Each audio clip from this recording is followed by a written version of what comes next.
জুলাই সনদে শুধুই নামে মাত্র স্বাক্ষর হয়েছে বলে মন্তব্য করেছেন এনসিপির উত্তরাঞ্চলীয় মুখ্য সংগঠক সার্জিস আলম। তিনি বলেন, এই সনদে শহীদ পরিবারকে উপেক্ষা করা হয়েছে। পঞ্চগড়ের টুনিরহাটে শহীদ জিয়াউর রহমান ডিগ্রি কলেজ মাঠে ফুটবল টুর্নামেন্ট উদ্বোধনী অনুষ্ঠানে এসব কথা বলেন তিনি। জুলাই সনদ নিয়ে সরকার দায়সারা মনোভাব দেখিয়েছে অভিযোগ করে সার্জিস আরও বলেন, জুলাই সনদ স্বাক্ষর অনুষ্ঠানটি পরিণত হয়েছিল এক ধরনের রাজনৈতিক দলের চুক্তির মিলন মেলায়। জনগণের চাওয়ার প্রতিফলন নেই সনদে।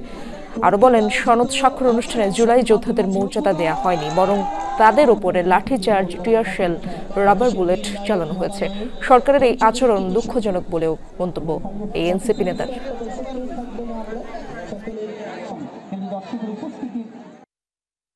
অন্তর্বর্তীকালীন সরকারের একটা আবার ওই যে দায়সারা ভাব দেখা গিয়েছে। আমরা সেফ এক্সিট মানে যে দেশ ছেড়ে পালাতে হবে এরকম না।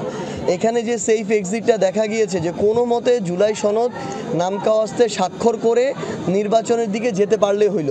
ধরেন কোনো একটা দল ক্ষমতায় এসে তখন যদি বলে যে এই বিষয়ে আমাদের নোট অফ ডিসেন্ট ছিল, আমরা এগুলো বাস্তবায়ন করব না, সেক্ষেত্রে অবস্থানটা কি হবে?